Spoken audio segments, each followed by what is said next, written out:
There's a lot to make sense of. Obviously, today we're going to talk about the war, oil, the stock market, the economy, where we are, what we can expect. One other thing I want to point out before we get into all the war, the economy, and everything.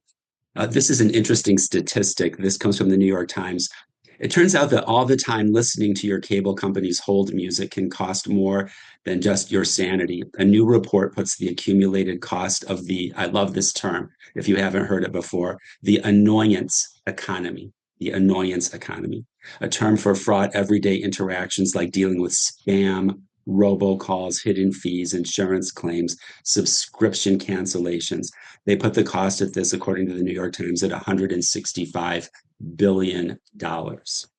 And here, just to wrap it up, the report's authors, a Stanford economist, Neil Mahoney and Chad Meisel, a policy fellow at the Groundwork Collaborative, who worked together with the Biden administration to try to tackle junk fees, say that while some of these nuisances result from outdated systems and regulations, others are on purpose, which we know.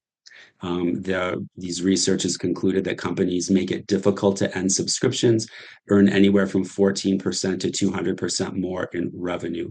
So perhaps keeping that in mind as motivation to persevere the next time you find yourself repeatedly shouting representative on the phone.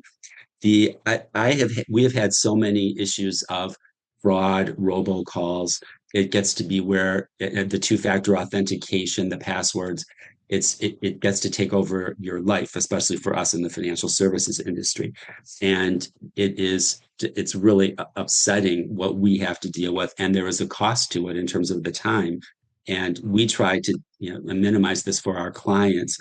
And one of my reasons for pointing this out right now is I want to give a big shout out to Robert here in our office, Robert Robleski. We have a client who tried to simply roll over a retirement account. And I actually walked her through it online, and we did it successfully, waiting for the check to come, and it never comes. Well, they're what we call conservation efforts, where these companies, and these are major brand name companies, will try to keep the money. They don't want it to go out. And so they will do, oh, we need this confirmation. At any rate, a long time goes by, the check doesn't come. And Robert goes through and does this on the phone where we have a recording. And again, it doesn't get done. And everything was done perfectly. And the market has gone down. And so there are losses. And this creates risk, liability, and it's just horrendous customer service. And again, as said here, we think this is intentional because they are just trying to conserve the assets. It's another roadblock to moving your own money, and it's outrageous. And we complained. And we've done this in the past where we complain to regulators, which gets to be a real issue. That means they have their lawyers involved, and it could be a public record where other lawyers will get involved to represent a client. At any rate, the answer was no, no, no. And finally, we kept pushing, pushing, pushing. Robert did. And they basically backtracked 100%. They're going back to the initial date that we tried to do this rollover. They're making the client whole, meaning they are going to give the value on the date that this was first attempted, which means they're losing money as opposed to the client losing money. So the annoyance economy, there's the term of the day. So just to share that, because it's just getting worse and worse out there. And the average person does not have a financial advisor, and they don't know what to do. They accept the loss. They accept having to do this 2, 3, 4 times before it gets done. Or, and we've had this recently too, they just give up, which is what they count on. And then the money sits there, even if you have left, you've gone to a different company. And that also creates issues, especially if you get to retired minimum distribution age and you've got all these different accounts hanging out there. So this is like something to be aware of, and don't take no for an answer. Don't let it happen to you. This is another value of a financial advisor. So that's my rant on that for the day. What I want to talk about, which is so counterintuitive, is we have war. We have the Strait of Hormuz closed. This has gone on for weeks, and there's no end in sight. There is a ceasefire, very fragile, and you can even doubt whether there is a true ceasefire. And the markets are Some are saying that they're being very complacent. You might think that the markets would go way down, and they did decline, but then they've come back. And one of the observations I want to share, which is really important, is that a lot of what the stock market in the United States is based on is earnings. It's not based on, and some of this war for some sectors, or the energy sector, that becomes more profitable. So we see that some of this is not entirely negative for the stock market. That's where it's counterintuitive. We want to like run the other direction, take money out of the market, overreact, and then the market comes back. And that seems to be where we've been. The earnings continue to be incredibly positive. Now, I'm going to talk about the risks out there, because the risks are really, I still think, very, very high. But I want to give an update that a couple market leaders, the titans, as they're saying here, and this is Market Watch, Citibank, they've raised their target for the S&P 500 for the end of the year to 7,700, which is going to be up about 11% from where we are. Now, of course, this is a forecast, it's a target, but what they're doing is they're looking at the earnings of these sectors, and they're now overweighting materials, healthcare, and information technology. Of course, the Magnificent Seven have taken a hit at the beginning of the year, and software in particular.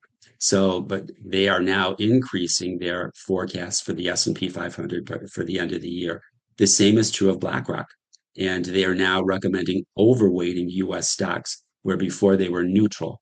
So again, you think, wait a minute, we're in war, and there's all this risk, oil maybe slowing down the economy, inflation, yet we still are seeing expectations for corporate earnings being very high. And again, it's driven by a lot of factors, including artificial intelligence. Another forecaster, Ed Yardeni Research, again, he comes up with, it's kind of a coincidence. I mean, he says he's sticking with the year-end target of 7,700 for the S&P 500. So he was already here at 7,700. Again, that's up about 11% from where we are now. And this is a credible forecaster. So all of the news is not negative. Having said that, I'm going to talk a little bit about some of the risks that I see. Of course, I also have to step back and say, on the humanitarian side, it is appalling what is happening. It's the loss of life, the disruption to people's lives in other parts of the world where it have nothing to do with this, particularly Asia, with the people who are really struggling with. It's like the energy crisis that we lived through in the 70s. And of course, Lebanon, over 1 million people homeless, displaced, American soldiers who've been killed. The airline industry, you look at, particularly in the Middle East, Qatar Airways, Doha, Dubai, the Emirates Airlines, that basically shut down, and again for a long period of time. All the travelers who were stranded. So there's just a huge humanitarian and economic impact here. Now, about the war and oil, as I'm reading all of this and studying the impact, there is virtually nothing positive that is coming out of the position that the United States is finding itself in the Strait of Hormuz. That there does not seem to be a military strategy that will be effective. That the idea of, it's like a whack-a-mole strategy, because if you try to block off Iranian oil, you're increasing the price of oil around the world, since it's a commodity. They also have profited, as has Russia, from the rise in oil prices. So it's like you try to do one thing and it creates negative effects in another way. But one of the other concerns is, the longer this goes on, the worse it gets for oil prices and for inflation. And already some of the infrastructure that's been damaged is going to take years to recover, particularly LNG, liquefied natural gas.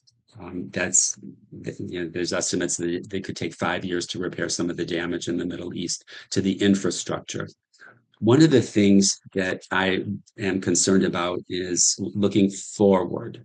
is inflation and recession. So this has to do with the cost of energy going forward.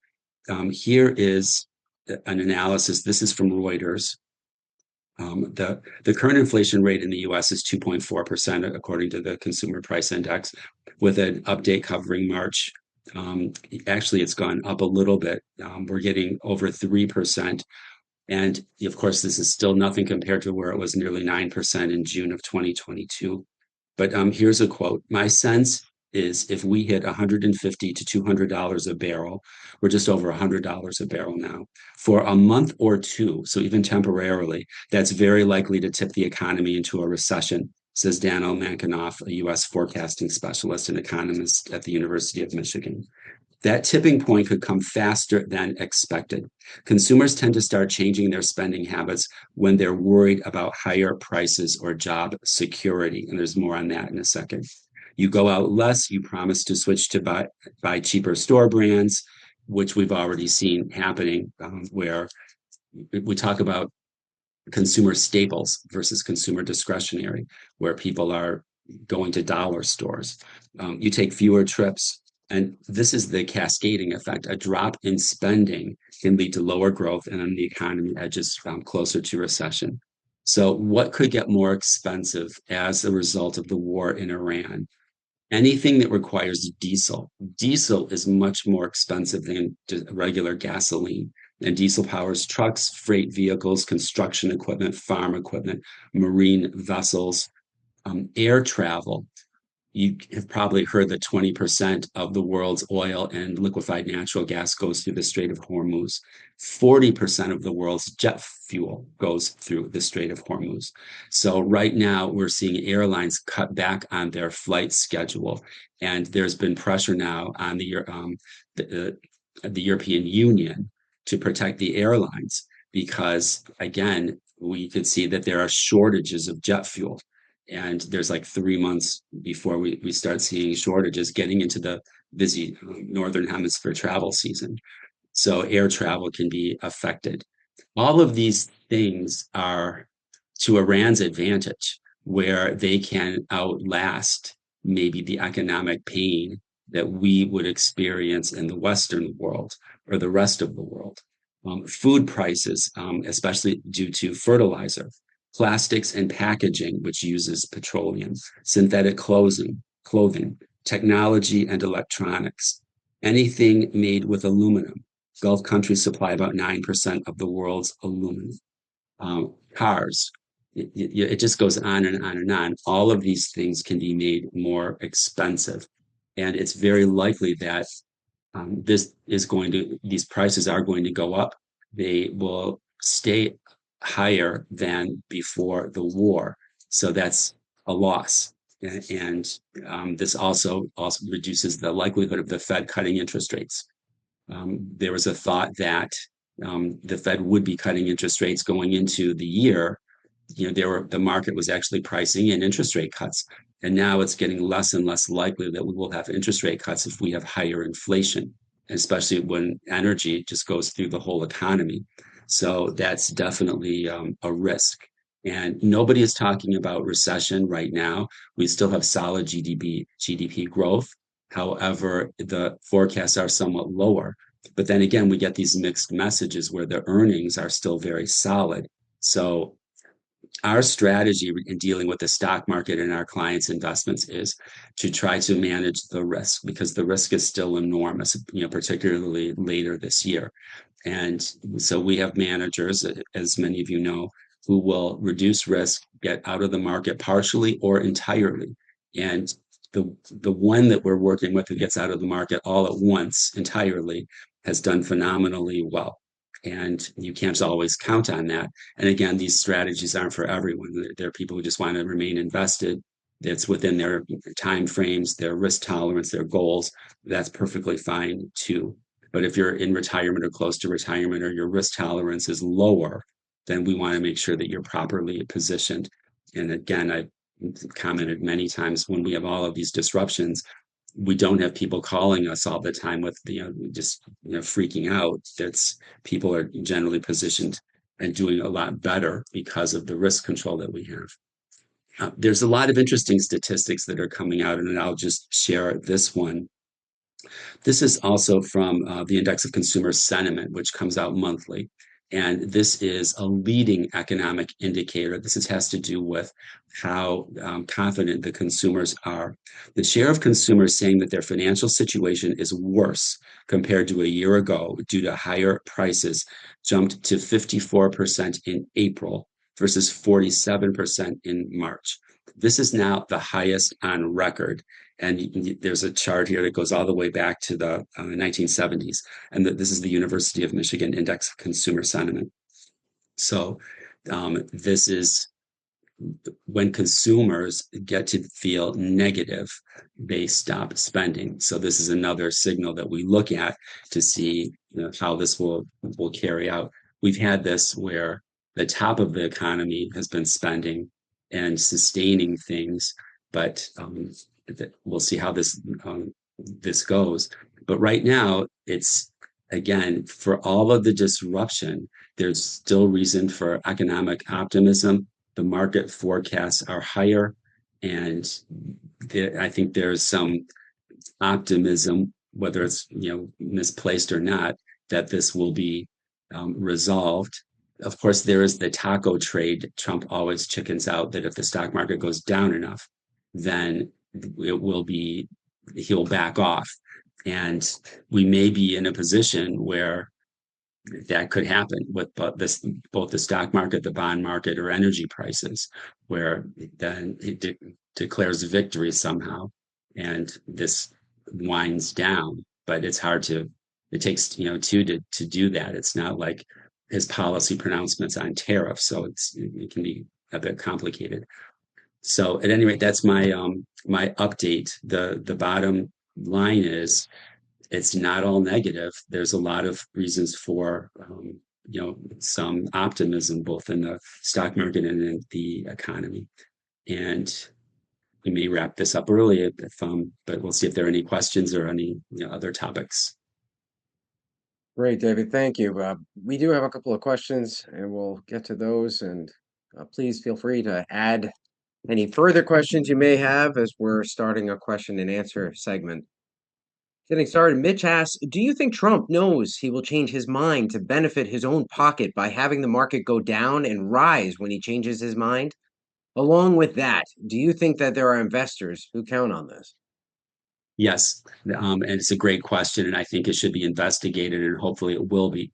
We had significant elections in Hungary on Sunday, and I was actually following those elections online from the Hungarian website, and they would get 133 seats, that opposition, and they got that was what they needed, like 2/3. This wouldn't happen in the United States, such a swing, but they got, I think, 138, but far more than they needed.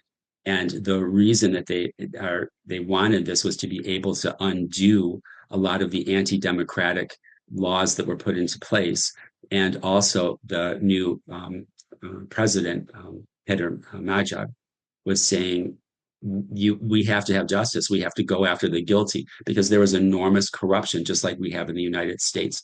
There is no question that there is corruption, that there are trades that we see that are made that are 15 minutes before the president announces something. And another thing that is, I find upsetting, and I have a big mouth about it, there are pardons that are going to people who do not deserve pardons, Ponzi schemers, and it looks like these are basically being bought and sold. That somebody is getting to the right person to get something in front of Trump, and he signs it, and there's absolutely no reason that some of these guilty people should be pardoned.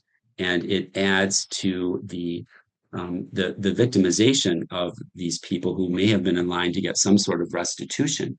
And with these pardons, that restitution can go away. So there's absolutely the same oligarchic corruption happening here. You can see it live when the market's open, and I hope it's investigated and that there's punishment. One thing that will destroy a system, a country, an economy, a government, is this kind of corruption with impunity when crime pays. And we've seen it in all sorts of third world countries. where the United States has had policies about this, where we're not supposed to give business people are not supposed to give bribes, even though that's the cost of doing business. Well, and that law has gone away. So if you institutionalize some of these abuses, which is what's happening, it gets to be very hard to correct, and you lose the rule of law. And so hopefully, just as what happened in Hungary, it was very interesting to listen to the victory speech where one of the key points was, I forget how he phrased it, but was beautiful, was, there will not be impunity. There will be a absolutely a reckoning, and the guilty will be punished. And I hope that we get to that point in the United States. So to answer Mitch's question, there's no question there's cronyism. We've had this at all sorts of levels. Companies that are created a few days before a contract is issued, and you just see all of this, and it's all scandalous, and yet they get away with it up to now. And I think this is actually creating fear for people who've done the wrong thing and know that they may get caught, hopefully. But everybody has to speak up. That's what happened in Hungary. The people got into the streets, they sang. Another really interesting thing that was, for me, very moving was to watch the videos of the people in Hungary in the squares and in the subways. They're just packing the subways and they're chanting, Russians go home, Russians go home. And to think that our vice president, J.D. Vance, was trying to support Viktor Orban, interfere in a foreign election, all the while where they decry foreign interference in elections when they do it themselves, and basically supporting Putin, supporting the Russians. And this was a vote against corruption, a vote against Russia, a vote in favor of Europe. And we were on the wrong side. When I say we, the United States government was on the wrong side of this. And I think that also is scandalous. And it needs to be said, and it needs to be thrown in the face of the people who are supporting this in the United States. It's absolutely wrong. Did I say David, that there was was a going to be a lot short there. answer? Yeah, no, that was a good long answer, and it did cover a lot. And just to be clear, stepping up and speaking your mind, and then also making sure that you can vote with your actual vote, but also with your money as well, and putting the dollars to work where you see value. Um, we have another question from Mitch, but before we get to there, we have one from Jesse. So we're gonna go to that one. Thank you for mentioning the humanitarian costs of this war.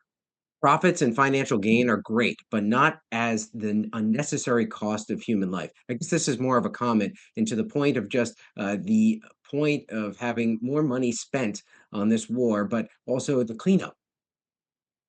One of the things that has been so great about the United States has been what it was Dean Nye of the Harvard Kennedy School. He coined this term soft power. And that is the influence. And this is true of our own lives. It's like our influence with our friends, family, our communities, and the influence of the United States on promoting democracy. I mean, of course, there's always been spectacular failures, where the United States has intervened in foreign governments and elections, and we've had so many shortcomings at home in the history of race and racism and sexism and gender inequality. But overall, the United States was looked at as a model, and I remember seeing, it was one leader, I think it was in Tunisia, said, telling the people, if you want to live like Americans, you should start behaving like Americans, stand in line. And it was like, whoa. Of course, now I feel, we have lost that role model status. So the humanitarian side of it is where I think that in the past, you had like Jimmy Carter, who I think was very clearly unsuccessful as a president, but the idea of fighting for human rights, and that should still be. And now we have, Trump, fighting with the Pope, saying the Pope is, weak on crime, and then of course he lies like a 3-year-old. He posts himself as Jesus Christ and says, "Oh, I thought I was being a doctor," which it was just ridiculous. But of course, none of this is new. And his Easter morning post, where he says, "Open the FUCKIN apostrophe straight, you crazy bastards." That was the Easter morning post from Trump to the world. And this is not a role model. This is not the role that the United States wants to have. I have felt that every advantage that the United States has had is being, and excuse my language, pissed away. And you look at what Canada right now, the elections yesterday in Canada, and Mark Carney, who I really respect, is saying we have to get away from the United States. And he talked about the defense. It's like 7 cents out of every 10 cents is spent in the United States of the Canadian defense budget. He said, we cannot have this. So it's like we are losing customers. American farmers are losing China. And it's like going to Argentina for soybeans. It's like make Argentina great again, and $40 billion bailout there from the United States taxpayer loans supposedly. But the whole idea, the humanitarian example, is that where the United States might have been taking the high road. Certainly, I think under Obama, again, the idea of the first Black president, there was such a positive example here, a minority, any minority be getting elected. And we certainly have failed in this. So we'll see if this gets corrected, like happened in Hungary, or what happens. But yes, it's always important to realize the human costs of this. There are very real risks, and you're making that clear with war, inflation, pressures from high energy costs, possibility of recession, yet earnings and market forecasts still look surprisingly strong, you mentioned. I just want to bring back to that point. And it's not all negative, but the risk later this year, you did mention, could be enormous, which is why risk management and positioning, especially for those near or in retirement, build more than ever. In building on that, the next question is, given the current risk and talk of a potential recession, are people without 401ks actually better off right now, maybe retirement accounts as well? And for those invested in 401ks, are the institutions managing those funds actively getting in and out of the market to protect investors? No, they're not. That's something we do that is very different. If you're in any kind of institutional account, you may have a sub-advisor that you pay a very small fee for that's approved by that custodian. And there are several that do this, but typically all they're doing is what we call like a strategic, where they may say, well, we're going to add large caps and less international, or vice versa. The changes that they make are very small compared to what we do. And also there's a limitation with the number of funds that are available. It's just whatever the provider has. There's nothing like getting in and out of the market like what our managers do. So what we do is much, much more sophisticated, and we can see the results. We can absolutely see the results. And also people like the idea that somebody is looking at their money and making decisions, not every day. One of the managers makes decisions weekly to get in or to get out. And so we get updates on this every week. And this is what people want, as opposed to, generally speaking, others are set it and forget it. The one thing about 401ks, which we really like, is if you're making regular contributions through a payroll deduction and the market is down, you're buying the shares on sale, dollar cost averaging, that benefits you. So that up and down can actually be helpful as long as you continue to make your contributions.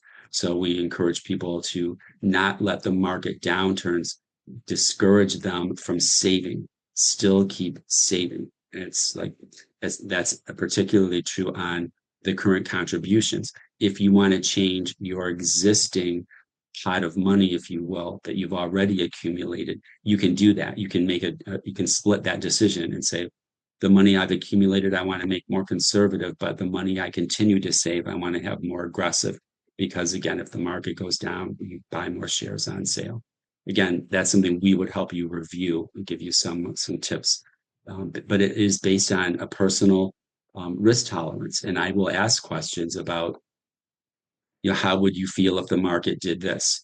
Or if it could be the opposite. How would you feel if the market was up 20% and you were only up 3%? And I ask about their behavior. Do they check their accounts constantly? Do they worry about it? Do these downturns, does the news drive them crazy? And we never talk people into taking on more risk than they're comfortable with. And we're usually able to position people. Of course, if somebody calls and they want us to make something more conservative or adjust it to make it more defensive, we will do that.